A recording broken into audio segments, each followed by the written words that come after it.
Ed Thomas, production designer of DaVincis Demons.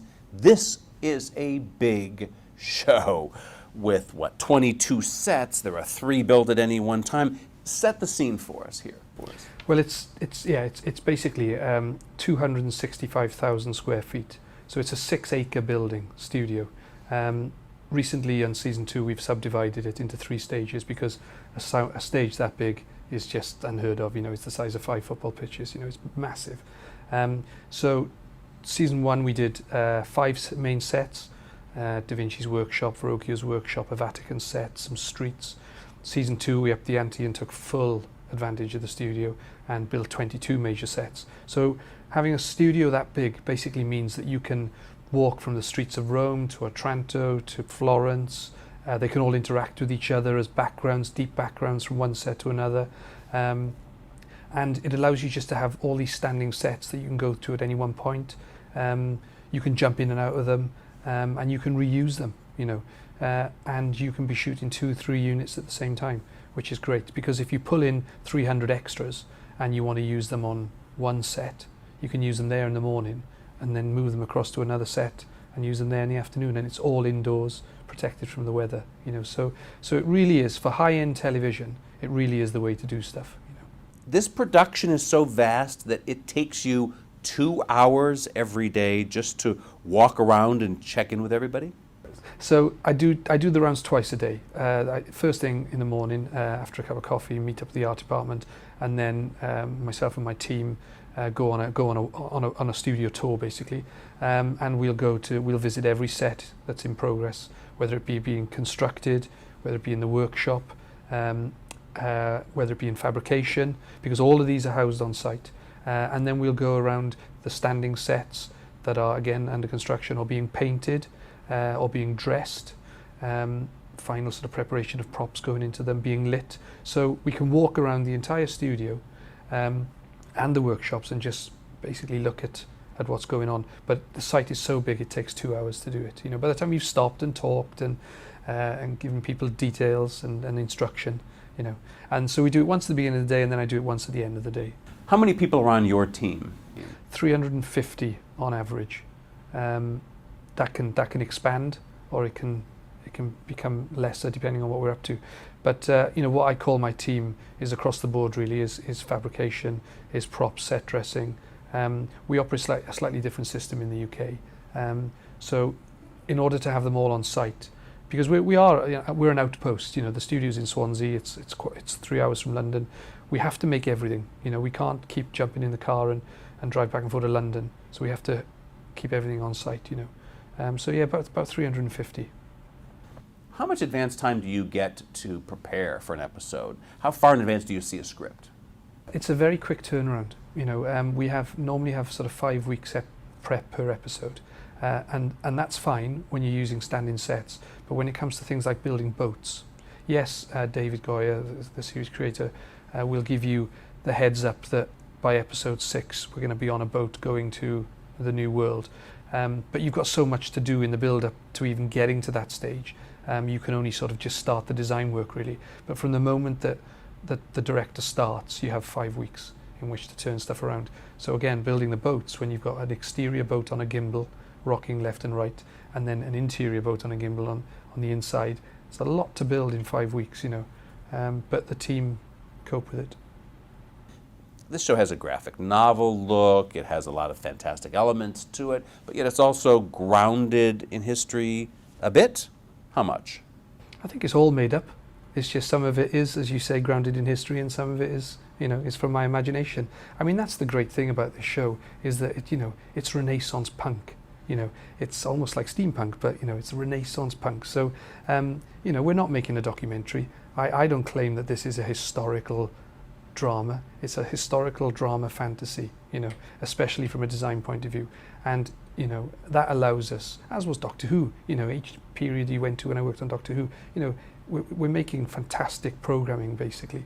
And so that allows us to dip in. And the great thing about the period is that we know a lot about some of it, but we know nothing about other things. So the detective work that you do as a designer going into it allows you to have that, you know, that allows you to share that, those ideas really. So it's great. There's so much green screen and so much CGI in this show. How do you know when you get a script that I will build this, but we can fake that? A lot of that comes down to budget. And when you have an initial tone meeting or initial production meeting, we share the pain, basically, So you'll read a script, and most of the time it's very clear, If the camera starts in the dome of a cathedral and comes down and finds the actors on the floor is usually me, the dome is usually CGI. There'll be a point where the builds finish and the CG starts. Same with the boat. We had 2 boats in the show.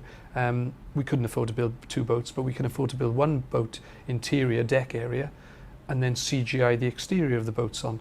It makes sense, we're not going to shoot at sea, so the sea might as well be CG.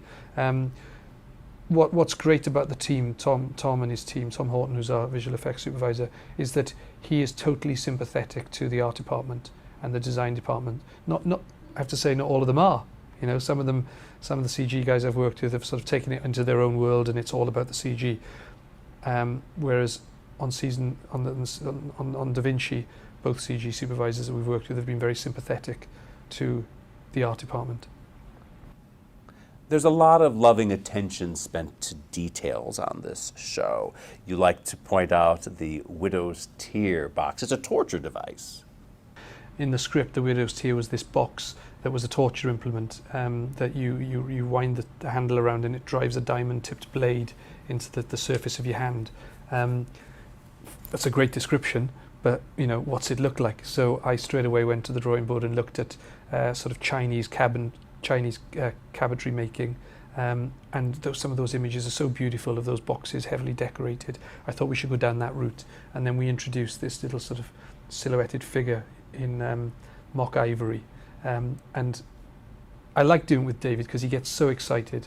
Is that when we set it up and we showed David the prop, a little bit of blood just dripped out of the lady's eye and dripped down into her cleavage, and I think that's what this show's all about. It's fantasy, it's but it's grounded in reality. It's a torture implement set in antique China with a bit of a modern twist, But Ed, why do you bother? Why don't you just take the fast lane, the easy way out? Never. I think, I wouldn't be being true to myself, and that's just not what I am, The detail, it's all in the detail, and the devil is in the detail. And I think every member of my team feels the same, If you're making a sword, you make it the best possible sword you possibly can, So it's about the detail. It's the detail that sells the product.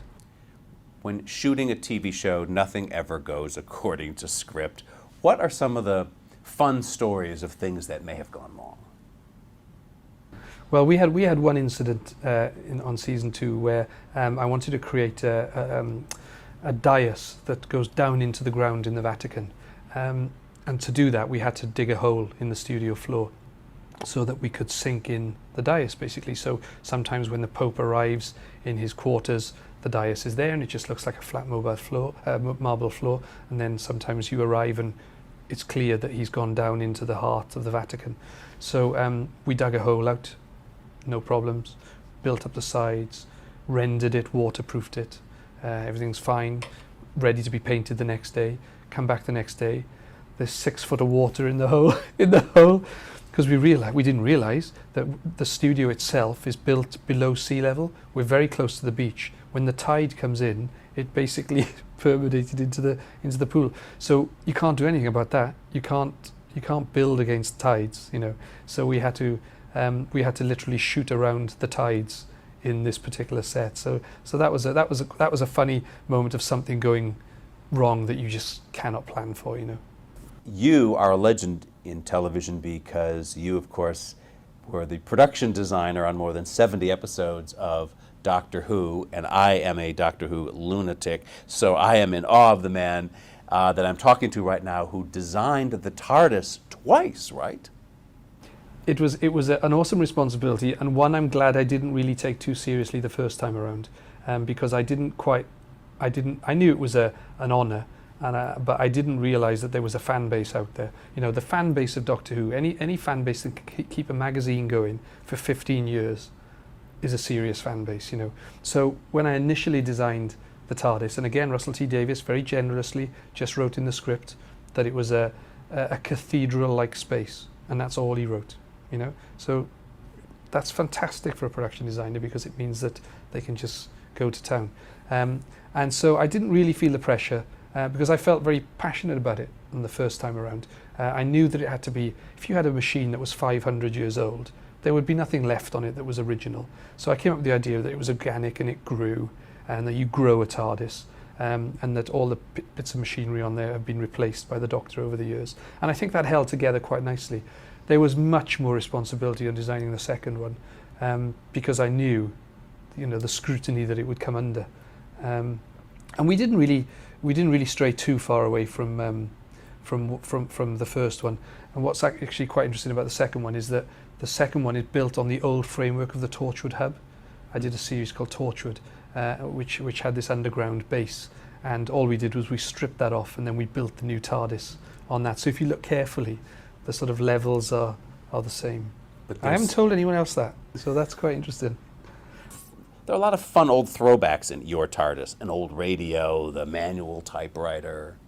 I think that was mostly all us. I think many of the TARDISes had gone by. I think there was one in a film, wasn't there, that was fairly steampunk. But I think most of the TARDISes before that were fairly, as you'd expect them to be, I think, of the time, you know. And I think even with the new TARDIS, which I am a fan of, I think it's great, it sort of feels now. Whereas I think the TARDIS that we designed, I say we because there was a lot of us involved, I think it was almost timeless. I think you'd be hard to say what period did that come from, because the first TARDIS was very 60s, you know, it had that architecture. But whereas when you design a car, a BMW today looks like a BMW of today, a Mercedes looks like a Mercedes. I think the TARDIS, the clever thing about the TARDIS was that you can't really say what time that comes from, you know. And I think that's where I think we achieved quite good work there. If Da Vinci got his hands on the controls of the TARDIS, do you think he'd know how to fly it? I think if you probably look into some of his notes, you probably find that he designed it. In fact, what we did was, in DaVinci's studio, on his workbench, we had lots of drawings hanging up. And the artist that does all our Da Vinci drawings, I got him to draw my TARDIS and hang one up there. So if you look closely as a viewer, you can see the TARDIS drawn in his workings out.